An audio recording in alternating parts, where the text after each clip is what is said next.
At family dinner, Mom called my sister the provider. Everyone clapped until I revealed the $920 credit card balance she left in my name. At the Hale family dinner, my mother lifted her glass and said it like a blessing. "Your sister has always been the provider." Applause broke out around the table. Forks clinked against plates. Smiles appeared like they had been rehearsed in advance.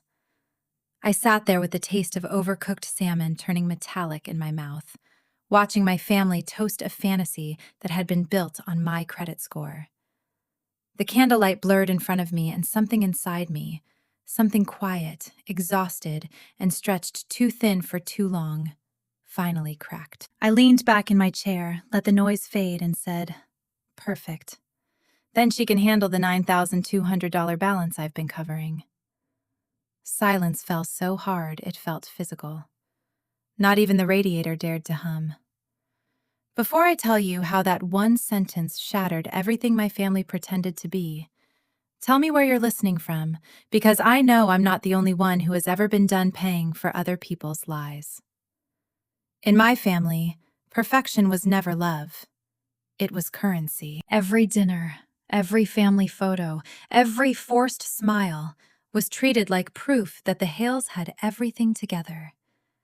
We were the kind of family neighbors waved to from their driveways, the kind that mailed coordinated Christmas cards in early November, the kind that made ordinary dysfunction look polished if the lighting was soft enough and nobody asked the wrong question. But behind every glossy picture there was me, patching holes, keeping score, covering shortfalls, and pretending not to notice how uneven the scales really were. My mother, Mary Ann, ran the house like a stage manager. She ironed tablecloths for casual lunches, lit candles for ambiance, and spoke in that soft, polite tone that could kill a conversation faster than any shout. My father, Richard, liked to think of himself as the head of the table, but most of what he did was pass judgment, like a judge who had reached the verdict long before the trial began. And then there was Aurelia, my sister, the golden one. The one who never seemed to fall because someone else was always there to catch her. Usually that someone was me. I was 32. I worked full-time as an analyst, spent most of my evenings buried in spreadsheets, and lived alone in an apartment where silence actually meant peace. For years, I believed I could keep our family balanced if I just tried hard enough, if I smiled through the guilt trips, if I fixed what other people broke, if I absorbed the cost and called it loyalty. I was wrong. The cracks were not on the surface. They were structural. 6 months before that dinner, Aurelia called me from a parking lot. Her voice trembled with what sounded like panic, but now I understand how practiced it was. "It's just a temporary freeze, Shadena," she said. "The bank messed up a form. I just need you to co-sign for one card. Just 1 month, I promise." I told myself it was family. I told myself she would fix it. I told myself the same lie my parents had always told themselves about her. Aurelia means well. So I signed. 1 month later, my phone started pinging with payment alerts. I brushed it off at first, telling myself it would be resolved soon. By the 3rd month, the balance had grown, late fees like weeds. I emailed her twice. I kept the tone polite, careful, factual. I listed the payments, I attached the notices. I asked when she planned to take over. She replied with a heart emoji and, "You're an angel." Meanwhile, her life online kept blooming like nothing had happened. Sunrise yoga, rooftop brunches, inspirational quotes about women supporting women, posts about ambition abundance and building community. My mother shared every post. My father commented with clapping emojis, and I watched in silence knowing those smiles were being funded by my exhaustion. Then, one Thursday, Marianne called. "Family dinner this weekend," she said brightly. "Something special." I asked what the occasion was. She hesitated for half a heartbeat, then said, "You'll see." When I arrived that night, the good china was already out. The porcelain set we only used for holidays or major announcements sat gleaming under the dining room lights. In our family, that set had meaning. It was the prophecy of pretense. Whenever those plates appeared, it meant truth was about to be buried under politeness. I should have turned around at the door, but I didn't. I took my seat at that shining table, unaware that the applause waiting for me was not celebration.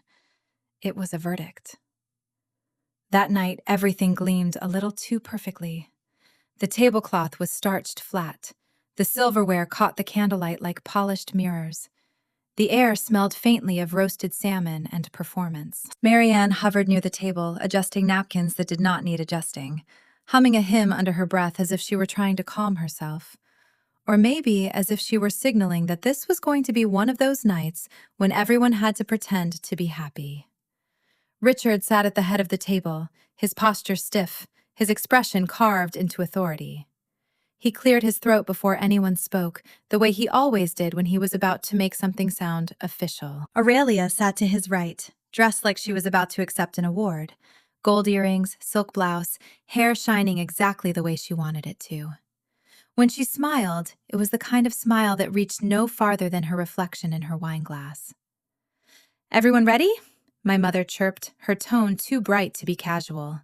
"Let's begin." We passed salad bowls and small talk around the table like props in a play. Aunt Beth complimented Aurelia's business venture.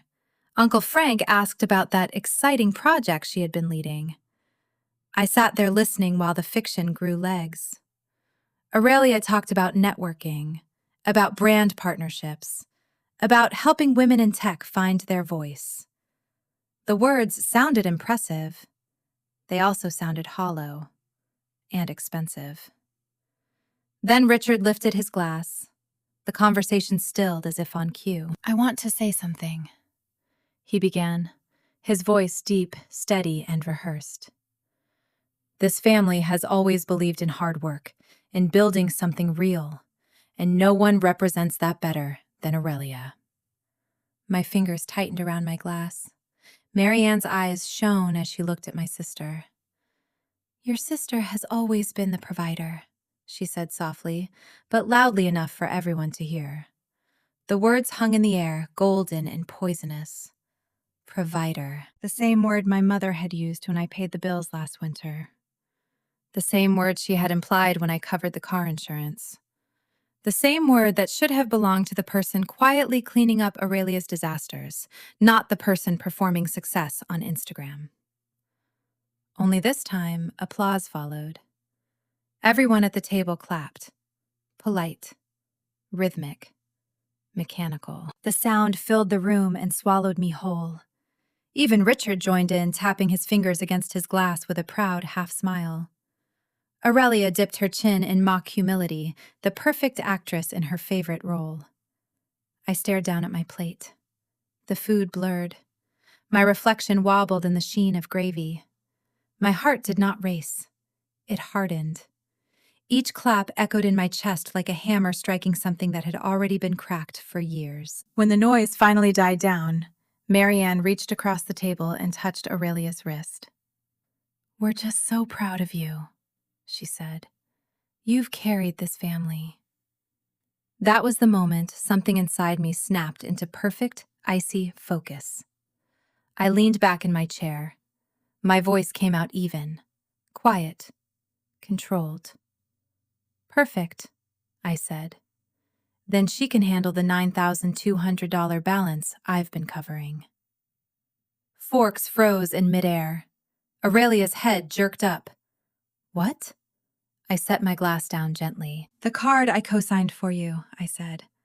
"The one you said was temporary." Color drained from her face. "You're exaggerating." "Itemized payments, interest and late fees," I interrupted. "All under my name." Marianne blinked, her lips parting in silent horror. "Sweetheart," she whispered. "Not here." Richard's tone turned sharp. "Enough!" But I did not stop. I reached into my bag and placed a thick envelope in the center of the table. It landed with a dull thud that silenced the room more completely than any shout could have. "Bills," I said, "since she's the provider." Aurelia's jaw trembled. "You could have talked to me privately."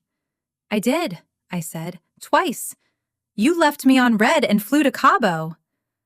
For one heartbeat, nobody moved. The only sound was the faint tick of the grandfather clock in the hallway. Then Aurelia pushed back her chair and tried to laugh it off. You're being dramatic. Maybe I said standing, but at least I'm being honest. Richard's face reddened. You will not embarrass this family in front of everyone. I met his eyes. I didn't. I just stopped pretending. Then I turned and walked out, leaving the envelope in the center of the table, like a loaded gun no one dared touch. Behind me, the silence cracked. Marianne whispered something. Someone swallowed a sob. A wine glass clinked against wood. Outside, the night was cold and wet. I stood on the porch and breathed air that did not taste like lies. The house glowed behind me, my family frozen inside its perfect picture. For once, I did not feel small for leaving. I felt free. 3 days passed without a single message, not from my mother, not from my father, not even from Aurelia. The silence was almost comical. In my family, silence was not peace. It was strategy. It meant they were regrouping, rewriting what happened, assigning blame in whispered tones until the truth became rude and the liar became fragile. I went to work. I answered emails, I paid bills, but the quiet trailed me like fog. Every time my phone buzzed, I half expected an apology and half expected a demand. Instead, there was nothing. On the 4th night, as rain slid down my apartment windows, I opened my laptop and created a new folder. Aurelia, Statements. Inside it, I dropped screenshots, bills, payment reminders, and every receipt of every lie. I was not raging anymore. I was documenting.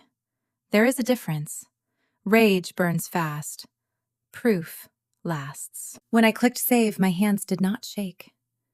They used to shake whenever I thought about disappointing my parents, about being difficult, about being the one who disrupted the family image. But something about that dinner had burned out my need to be gentle with people who had never been gentle with me.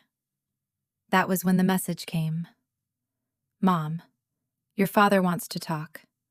Come home tomorrow at 6.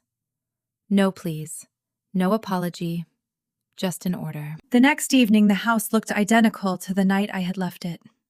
The same good china was on the table. The same candles sat unlit but ready. Only this time there was no smell of dinner, just tension, heavy and unseasoned. Richard sat at the head of the table again, arms crossed. Marianne hovered behind him, wringing her hands. Aurelia stood near the wall phone, clutching it like a shield.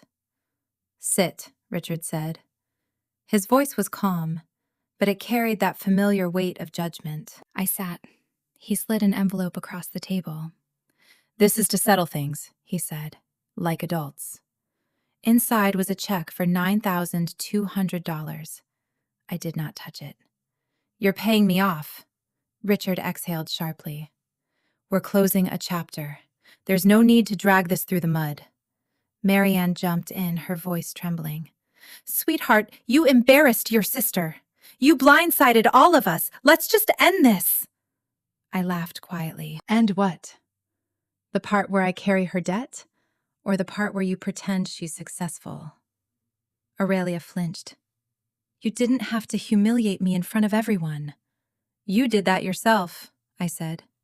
Richard slammed his hand on the table. Enough. We don't expose family in public. I met his eyes. Then maybe you should stop hiding the truth in private. For a moment, no one breathed.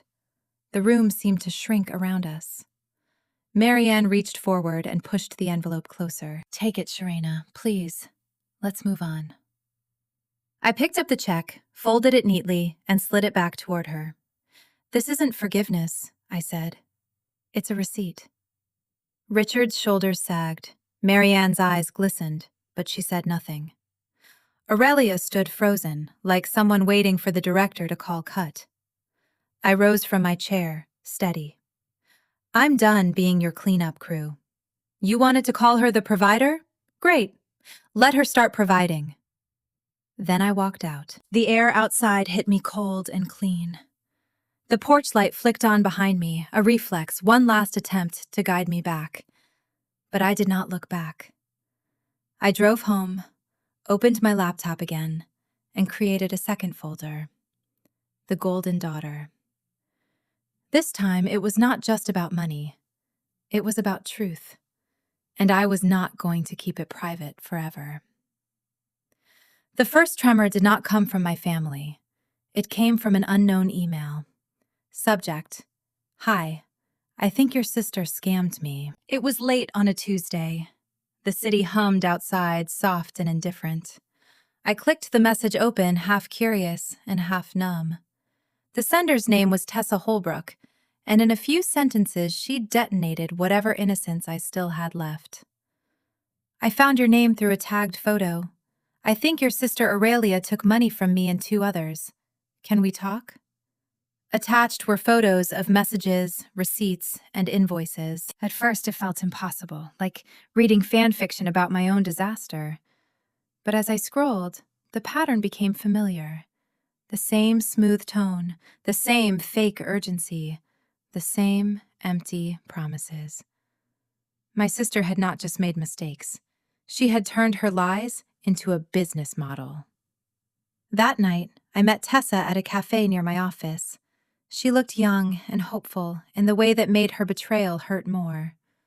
Her hand shook around a chipped mug while she told me what happened. She told me she was launching She Ascend, Tessa said, a mentorship platform for women in tech. She said if I helped design the pitch deck, I'd get equity. I worked 3 months, no pay, no contract. Then she ghosted us. I nodded slowly. Did she ever mention investors? Yeah, Tessa said. She said she had one, a family backer. Then Tessa looked at me and I saw the answer forming before she asked. That was you, wasn't it? I did not answer. I did not have to. When I got home, I opened my laptop and added a new folder inside the Golden Daughter. Subfolder: Victims. By Friday, there were 5 names in it. Every woman had the same story. Promises of partnership, unpaid work, a disappearing act once the product failed to materialize. Aurelia had not just borrowed money. She had borrowed identities, trust, and reputations. Then, out of nowhere, Mason Clark, her ex, showed up at my door. He looked hollowed out, like someone who had spent too long trying to escape a story and had finally decided to hand over the ending. She left this at my place, he said, holding a small external drive wrapped in a scarf. I don't want it.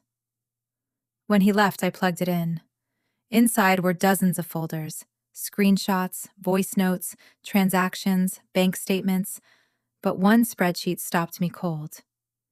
Bridge loans do not share. Each line had a name, an amount, and a note beside it. Mom, $5,000, pays quietly. Dad, $2,800, cover story, business investment. Ethan Ward, $12,000, naive, folds of cornered. Sharena, $9,200, reliable backstop, can use again. I stared at the screen until the text blurred. It was not a sister's list. It was a predator's playbook. I called Ethan our cousin. He answered on the second ring. She got you too, I said quietly. There was a long pause, then he said, How much? 12,000, I said. And she labeled you an easy mark. He laughed bitterly. My wife doesn't even know. She said it was an investment. Tell her I said, the secret is the poison. We met at a diner that night and shared stories over cold fries and burnt coffee. Ethan looked older under the fluorescent lights, his face tight with humiliation and relief. The kind of relief that comes when you finally realize you were not stupid. You were targeted. After a while, he asked the question I had been circling for weeks. You're going to expose her, aren't you? I did not answer. I did not need to. 2 days later, my phone buzzed again. Mom. Her voice trembled through the receiver. People are starting to talk online. There's a post about her company. You need to stop this before it ruins her. I kept my voice calm. It's not me, Mom. It's the truth catching up. Don't you dare sound proud of this. I'm not proud, I said. I'm done hiding it. That night, I organized every file into a single timeline. Payments, bills, receipts, messages, photos. A chain of cause and effect that could not be undone. Then, at 2:14 a.m., I opened a new document and titled it, The Golden Daughter, Family Silence, A Sister's Lies and the Cost We Paid. The words poured out faster than I expected. I did not write like someone angry. I wrote like someone finally free. I did not embellish. I did not dramatize. I did not add anything the evidence could not support. I simply told the truth, in order, with receipts. By dawn, the document was 20 pages long. I hovered over the publish button for a long time. My reflection stared back from the dark laptop screen, tired, resolute, and unflinching. Then I whispered the same words I had said that night at dinner. Perfect. Then she can handle the balance. And I clicked post. The story exploded faster than I could refresh my notifications. Within hours, it was everywhere. Twitter, LinkedIn, Reddit. People shared it under hashtags about the Golden Daughter Scam, Family Abuse of Trust, and She Ascend Fraud. Screenshots flooded in. Aurelia's emails, her fake business pages, voice messages she had sent to potential partners, photos from events that turned out not to mean what she claimed they meant. The internet became a living archive of her lies. At noon, the companies she had recently interviewed with released a public statement. They had rescinded their offer to Ms. Hale and said they stood with those affected. The news hit harder than I thought it would. Not with joy, just with the hollow sound of truth landing where it belonged. Then my phone rang again. Mom. Her voice was breaking. She came home, Shredana. She's shaking. She says she's scared of you. Of me? I asked. Or of the consequences? She's your sister, and I was your daughter, I said. But that never stopped you from ignoring the math. There was a pause, then a wet, ragged breath. Please take it all down. You'll ruin her life. She already ruined it, I said softly. I just stopped paying the interest. When the call ended, I sat in silence, surrounded by the low hum of my computer. My inbox filled with messages, strangers thanking me, victims reaching out, others warning me to be careful. Then I opened one more email. No subject line, no signature. You think you're better than me. No name, but I did not need one. I created one last folder. Aurelia, final. Inside, I saved everything. By then, the story was not about revenge anymore. It was about record keeping. It was about making sure no one else would mistake silence for loyalty again. That night, I stood by my window and watched the rain streak down the glass. Somewhere out there, my sister was hiding from her own reflection. For years, she had lived off my credit, my peace, and my restraint. Now, she was bankrupt in all the ways that mattered. And for the first time in my life, I was not afraid to let her stay that way. By morning, my story had a life of its own. The internet had turned into a courtroom, and Aurelia was on trial. People dug through her posts, found old interviews, screenshots, and photos from fake conferences. Her name trended for all the wrong reasons. The comments were brutal, but they were honest. Every lie she had told now had witnesses. I did not celebrate. I watched quietly, the same way I used to watch her be praised while I stayed in the background. Only this time the spotlight was justice, not favoritism. At noon, I got another call from Mom. Her voice was shredded. She hasn't eaten in 2 days. She's terrified. Please, Shredana, it's enough. No, I said gently. It's true. You could have handled this privately. I tried privately, remember? You all ignored me until it was public. Silence. Then faintly she said, We thought we were keeping the peace. No, Mom, I said. You were keeping the illusion. Later that day, my father showed up at my apartment. No folder this time, no speech, no pretense. Just him standing in my doorway, smaller than I remembered. He handed me an envelope.